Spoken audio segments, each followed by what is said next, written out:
आपने कुछ नहीं किया। आपने तो बस सोशल मीडिया पे कुछ मैसेजेस और तस्वीरें फॉरवर्ड की। आपने कुछ नहीं किया। आपने बस फेसबुक पे लाइक एंड कमेंट ही किया। आपने तो कुछ नहीं किया। आपने बस ट्विटर पे अपनी भावनाएं ही तो व्यक्त की। मगर ज़रा सोचिए, अगर आपके द्वारा साझा की गई कंटेंट सोशल मीडिया पे किसी को ठेस पहुंचाती है, किसी जाति कौम पे टिप्पणी करती है या किसी को इस हद तक आहत करती है कि वो हिंसा पे उतारू हो जाए, राज्य में लॉ एंड ऑर्डर का सिचुएशन उत्पन्न हो जाए, तो इसके जिम्मेदार कौन है? क्योंकि आपने कुछ नहीं किया। नमस्कार, मैं गायत्री शर्मा एक बार फिर आप सभी का स्वागत अपने चैनल पे करती हूँ कुछ नई अधिकारों की जानकारी के साथ। हमारा आज का टॉपिक है सोशल मीडिया पे बिना सोचे समझे किसी भी पोस्ट को लाइक करना, शेयर करना और उन्हें फॉरवर्ड करना, ज़्यादा से ज़्यादा लोगों तक पहुँचाना। क्या यह हमारी ये सब हरकतें, ये सब एक्टिविटी कानून के दायरे में आ सकती है? क्या हम सोशल मीडिया का यूज़ बिना अपने अधिकारों को जाने अगर करें तो हम किस हद तक सेफ़ हैं, किस हद तक हम आगे किसी भी मुश्किल में नहीं पड़ सकते हैं? इन तमाम जानकारियों को लेकर के मैं गायत्री शर्मा एक बार फिर आप सबके साथ हाजिर हूँ। आज के टाइम पे कम्युनिकेशन का सबसे बड़ा माध्यम क्या है? बेशक है सोशल मीडिया। सोशल मीडिया आज एक इतना प्रभावशाली टूल बन गया है जिसका प्रभाव आम लोगों पर बहुत बढ़ चढ़ के हो रहा है।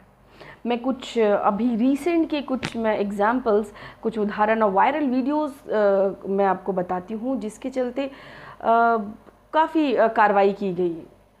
जैसे एक डीएम साहब थे जिन्होंने शादी में समारोह में जाकर के उनकी जो बिहेवियर थी, उनका जो तौर तरीका था चीज़ों को हैंडल करने का, जो एक्सेप्टेबल नहीं था हमारे द्वारा, जिस पे उन्हें काफ़ी चीज़ों का सामना करना पड़ा।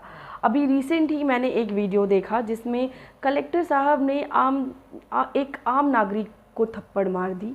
वजह बहुत ही छोटी थी।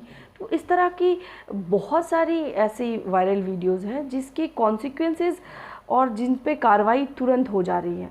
तो इससे हम एटलीस्ट ये अंदाज़ा लगा सकते हैं कि सोशल मीडिया अभी के टाइम पे बहुत प्रभावशाली है। और साथ ही साथ हम इस बात को नेग्लेक्ट नहीं कर सकते कि चलते फिरते हंसते खेलते हमारे हाथ में एक हथियार दे दिया गया है, चाहे वो फेसबुक हो, ट्विटर हो, यूट्यूब हो। और अगर हम अपने अधिकारों से वंचित हैं, हम अपने अधिकारों को नहीं जानते हैं, तो सोशल मीडिया का यह हथियार हम पे ही भारी पड़ सकता है। तो आइए हम बात करते हैं कि एक यूज़र होने के तौर पे हमें किन किन बातों का ध्यान रखना चाहिए, किन किन बातों को हमेशा अपने जहन में रखना चाहिए, अपने घर परिवार, फैमिली, दोस्त, रिश्तेदार को भी परिचित करवाना चाहिए उन सारे अधिकारों से, ताकि आने वाले टाइम में वो किसी भी ऐसे अनवांटेड सिचुएशन में ना फंसे और अपने आप को सेफ साइड में लेकर के इस टूल का, इस सोशल मीडिया का उपयोग करें। तो सबसे पहले आप अपने जहन में एक सवाल रखिए कि एक यूज़र के तौर पे आपकी जिम्मेदारी क्या बनती है। सोशल मीडिया पे अगर आप फ़र्ज़ करिए कि आपको कोई ऐसा भड़काऊ कंटेंट मिलता है जिसे देख करके या जिसे पढ़ करके आप ये समझ सकते हैं, आपकी बुद्धि ये आपको बता सकती है कि ये किसी जाति, संप्रदाय या फिर किसी पर्टिकुलर व्यक्ति को ठेस पहुंचा सकती है, आहत पहुंचा सकती है, या उसे किसी तरह से टारगेट कर सकती है, उसके मेंटल पीस को डिस्टर्ब कर सकती है, तो इस तरह के कंटेंट को आप फॉरवर्ड ना करें। क्योंकि कानून ये बोलता है कि अगर आपका पोस्ट भड़काऊ हुआ, वो अश्लील हुआ, या फिर किसी जाति या मानहानि करने वाला हुआ, या फिर जाति समुदायों पे डायरेक्ट टिप्पणी करने वाला हुआ, तो आप पे कार्रवाई की जा सकती है। जिस तरह से वीडियोस, न्यूज़, तस्वीरें ये सब वायरल होती हैं, लोगों के पास इतना वक्त नहीं होता है कि वो 2 मिनट समय लेके वक्त लेके ये सोचे कि क्या यह मैसेज, वीडियो या तस्वीरें किसी के पीस को मेंटेन करने वाली है या उसके पीस को डिस्टर्ब करने वाली है। उन्हें इतना वक्त नहीं होता क्योंकि आपके पास बहुत कम समय में न्यूज़ आई है और आप वो व्यक्ति जो भी मैसेज वो कन्वे करना चाहता है, विद इन अ सेकेंड उसने पूरी दुनिया को कर दिया। अब एज एन यूज़र हमें क्या करना चाहिए? हमें इन सब चीज़ों से हमेशा परे हटना चाहिए। चलिए अब हम एक क्विक कुछ नियम हम देख लेते हैं कि हमारा कानून सोशल मीडिया को लेकर के क्या है और वो क्या बोलता है। सरकार ने सोशल मीडिया पे बढ़ते हुए अपराधों को देखते हुए 2000 में आईटी एक्ट बनाया था। सन 2000 में जब आईटी एक्ट बना तो वो सिर्फ इंटरनेट पे होने वाले साइबर क्राइम को रोकने के लिए था, लेकिन जब ये मॉनिटर किया गया कि सोशल मीडिया के थ्रू भी बहुत ऐसे भड़काऊ कंटेंट और हेट्रेट हमारे समाज में हमारे किसी पर्टिकुलर जाति को टारगेट करने में यूज़ किए जा रहे हैं, तो 2008 में वापस से आईटी एक्ट में संशोधन किया गया, जिसके तहत बहुत सारे नियम उसमें डाले गए, जिसमें सबसे पहला था कि सरकार के पास ये जिम्मेदारी है, सरकार के पास ये राइट है कि अगर उन्हें राष्ट्र सुरक्षा को ध्यान में रखते हुए किसी साइट को, किसी पर्टिकुलर पोस्ट को या फिर किसी पर्टिकुलर ग्रुप को ब्लॉक करना पड़े तो वो कर सकती है। पोस्ट अगर भड़काऊ हो, मानहानि करने लायक हो या फिर किसी को टारगेट करता हो या फिर बहुत नकारात्मक हो तो आप पे कार्रवाई हो सकती है। आईटी एक्ट 66A के तहत 3 साल की सज़ा और 5 साल का जुर्माना तय है।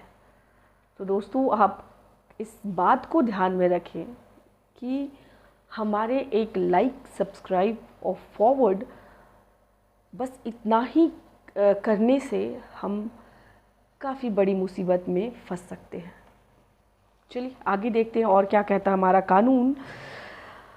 आप किसी अन्य व्यक्ति के नाम पे अकाउंट नहीं बना सकते। अगर ऐसा आपने किया तो आप पे कार्रवाई की जा सकती है।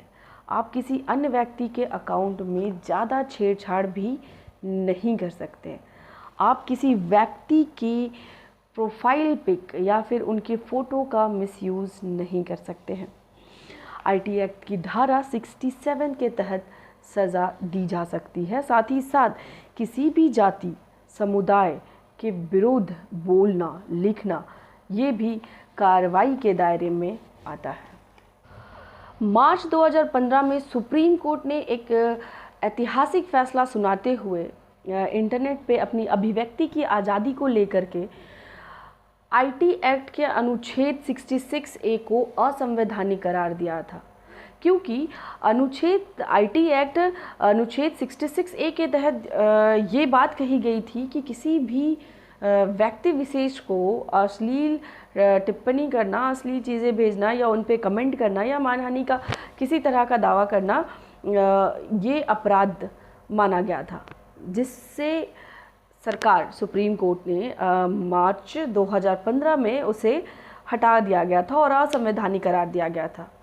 ठीक है, अभिव्यक्ति की आज़ादी ज़रूरी है, हम सबके लिए ज़रूरी है, लेकिन आप मुझे ये बताएं कि अगर सरकार हमारे सोशल प्रोफाइल को मॉनिटर नहीं करेंगी, अगर वो ट्रांसपेरेंसी मेंटेन नहीं करेंगी, तो आने वाले दिनों में ये जो सोशल मीडिया पे, चाहे वो एफबी हो, यूट्यूब हो या फिर आपका ट्विटर हो, इन पे होने वाले हिंसा, इनके थ्रू, इनके माध्यम से जो हिंसा हो रही है उस पर कैसे लगाम लगाया जाएगा।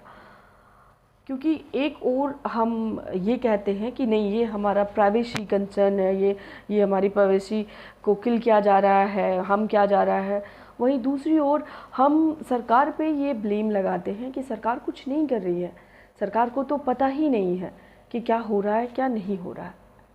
तो कहीं ना कहीं कुछ एक डायलेमा वाले सिचुएशन है कि जिसमें क्या करना चाहिए ये शायद हम समझ नहीं रहे हैं और हम सरकार को सपोर्ट नहीं कर रहे हैं।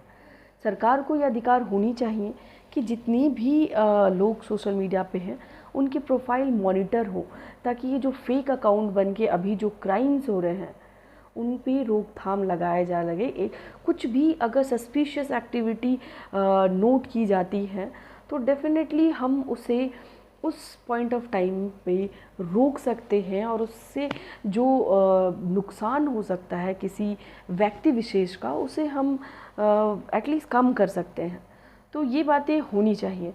तो ये चीज़ हमें क्लियर है कि अभी इस तरह के सोशल मीडिया पे पोस्ट को बढ़ावा देना, like, forward, subscribe and all, ये सब करना कहीं ना कहीं हमारे लिए नुकसानदायक हो सकता है।